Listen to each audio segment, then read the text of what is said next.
Hello, देखिए Wien bridge के बारे में देखेंगे अपन। ठीक है, मेजरमेंट ऑफ फ्रीक्वेंसी का जो काम आता है। देखिए मेरे हिसाब से तो इसकी जो थ्योरी है ना, वो ज़्यादा इंपॉर्टेंट है ना। तो इसलिए अपन पहले इसकी थ्योरी देखेंगे। काफ़ी कुछ लिखा है मैंने इसके बारे में जो पूछा जा सकता है।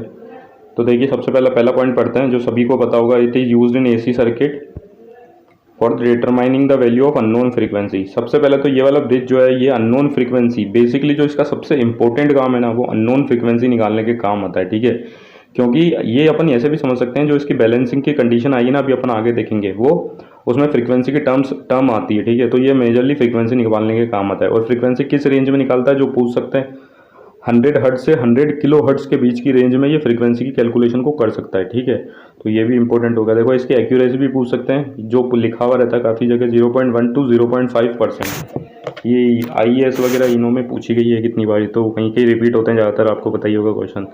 तो एक्यूरेसी 0.1 से 0.5% होती है। ठीक है, अब ये also used for capacitance measurement के काम में भी आता है। ठीक है, लेकिन कैपेसिटेंस मेजरमेंट के काम में तभी आएगा जब अपन को फ्रीक्वेंसी नोन हो और जो सप्लाई अपने पास आ रही है ना, उसकी सप्लाई फ्रीक्वेंसी भी कांस्टेंट हो। ठीक है, साइनोसोडियल आती है अपन को पता है, लेकिन रिपल्स वगैरह होते ही हैं।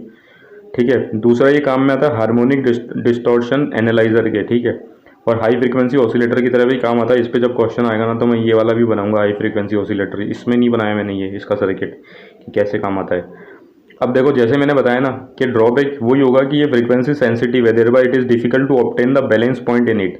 अब ये वेन ब्रिज है, ये फ्रीक्वेंसी सेंसिटिव है। बैलेंसिंग की जो कंडीशन आती है ना, उसमें फ्रीक्वेंसी की टर्म्स भी आती है। तो इसमें जो बैलेंस कंडीशन होती है, ठीक है, वो ऑब्टेन करना थोड़ा सा मुश्किल है। ठीक है, तो ये इसका ड्रॉबैक है। अब इसको हटाया भी जा सकता है, तो देखो उस पर भी क्वेश्चन आ सकता है, how to overcome this difficulty.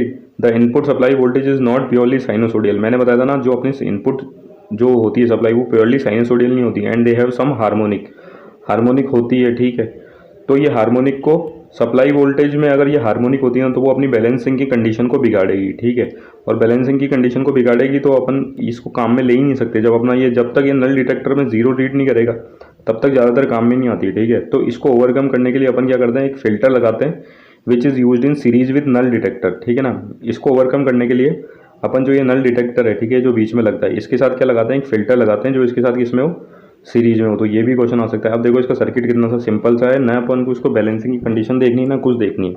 अगर आपने मेरे पहले वाले वीडियो देखे हो तो मैं आपको और ज़्यादा आसानी रहेगी, तो मैं आपको इसमें भी बता देता हूँ। देखो ये कि अननोन कैपेसिटर और ये रेजिस्टेंस, वेरिएबल रेजिस्टेंस, दोनों को लगाया है पैरेलल में। ठीक है, और इसी के साथ ही यहाँ पे भी एक ब्रांच में लगाया है कैपेसिटेंस और रजिस्टर को, लेकिन यहाँ लगाया है सीरीज में। ठीक है, ये दोनों रजिस्टर जो है वेरिएबल है, और इन दोनों को देखो मैकेनिकली कपल किया गया है। ठीक है ना, तो ये भी बहुत इंपॉर्टेंट बात है। मैकेनिकली कपल का मतलब, अगर मैं R1 को चेंज करता हूँ ना, तो R2 भी उसके जितना ही चेंज होगा। मतलब अगर ये दोनों क्या है कि सेम वैल्यू से ही चेंज करेंगे। ठीक है, ये देखो अभी अपने काम में आएगा, बहुत ही इंपॉर्टेंट कंसेप्ट है।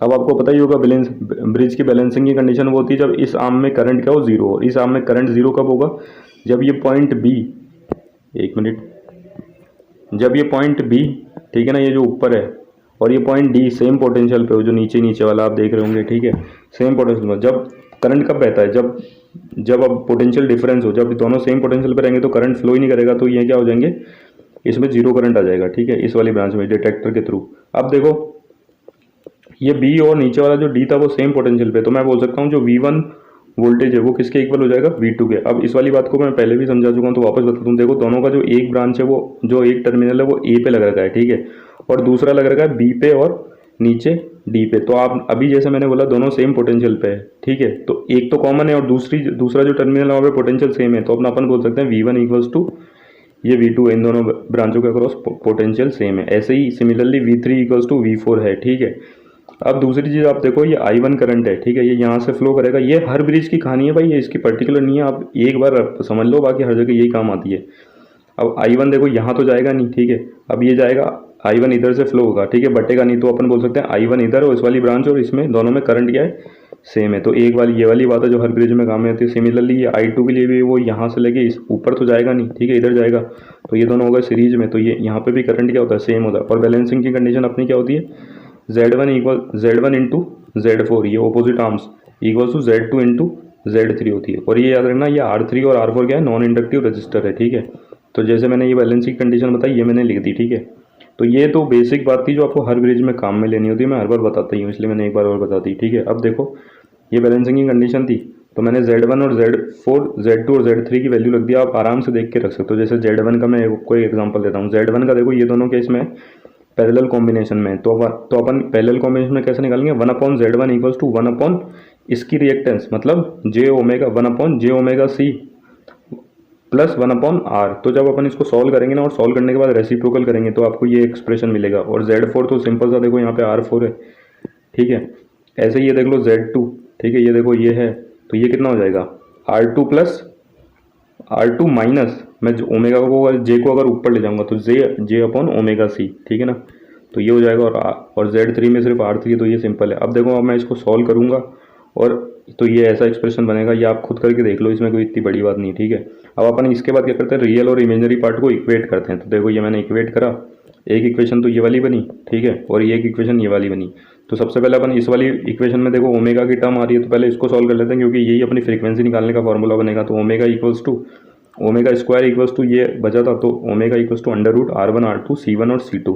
और ओमेगा की वैल्यू अपन जानते हैं 2πf होती है, तो f इधर रह जाएगा, 2π नीचे चल जाएगा। तो ये देखो, फ्रीक्वेंसी कैलकुलेट करने के बाद अपना फॉर्मूला आ गया। इसलिए इस ब्रिज को बोलते हैं, ये मेनली किस काम में आता है, फ्रीक्वेंसी मेजर करने के लिए। दूसरी चीज़ अपन देखो, यहाँ पे देखो, अगर अपन मान लें R1 और R2 इक्वल्स टू R मान लें, ठीक है ना, और ये होगा क्योंकि अपन ने इन दोनों को क्या मैकेनिकल कपल कर रखा है। अगर R1 की वैल्यू चेंज करूंगा तो R2 की भी हो जाएगी, और उतनी वैल्यू से होगी। और अपन मान लें C1 C2 equals to C है, ठीक है, दोनों इक्वल है और दोनों की वैल्यू C है। तो देखो, इस वाली इक्वेशन से बैलेंसिंग की कंडीशन कैसे बनेगी, R4 upon R3 equals to, ये 1 हो जाएगा, दोनों कट जाएंगे तो 1, और ये +1, तो ये भी 1 हो जाएगा, दोनों इक्वल है, ठीक है। तो अपने पास आ जाएगा R4 equals to twice of R3, ठीक है ना। ये भी अपन को याद रखना है। अब देखो, इस वाली इक्वेशन से भी अपन निकाल सकते हैं। तो फ्रीक्वेंसी इक्वल्स टू क्या आ गया, 2π, अंडर रूट कट जाएगा क्योंकि R² और C² आ जाएगा, तो फ्रीक्वेंसी इक्वल्स टू 2πRC। अब देखो, यहाँ से अपन को पता पड़ता है कि अपन कैपेसिटेंस भी निकाल सकते हैं, लेकिन कैपेसिटेंस निकालने के लिए अपन को क्या, फ्रीक्वेंसी नोन होनी चाहिए। तो इसलिए इसको अपन ज़्यादातर फ्रीक्वेंसी निकालने की काम आता है, क्योंकि फ्रीक्वेंसी ज़्यादातर केसों में दिक्कत करती है, ठीक है। इंडिपेंडेंट अपन उससे निकालते हैं फ्रीक्वेंसी, ये कैपेसिटेंस, जहाँ पे जो बैलेंस इक्वेशन है वो इंडिपेंडेंट ऑफ फ्रीक्वेंसी, तो अपने लिए ज़्यादा आसान पड़ती है। अब देखो, ये SSC JEE में आया हुआ क्वेश्चन, ये तो बहुत ही सिंपल है। Which of the following bridges is generally used for measurement of frequency and also capacitance. अब इसने लिखा generally used for frequency measurement, ठीक है ना। तो अपन पहले ही समझ गया वेन ब्रिज है, ठीक है, और कैपेसिटेंस के भी काम में आता है। तो ये सेकेंडरी में लिखा गया, तो अपने पास आंसर हो जाएगा वेन ब्रिज, ठीक है। श्रिंक ब्रिज भी हो सकता था, लेकिन ये मेनली कैपेसिटेंट और डाइलेक्ट्रिक लॉस निकालने के काम आता है, जो इससे पहले वाले वीडियो में मैंने आपको समझाया था, ठीक है। ये SSC JEE 2014 में आ रखा है। Thank you.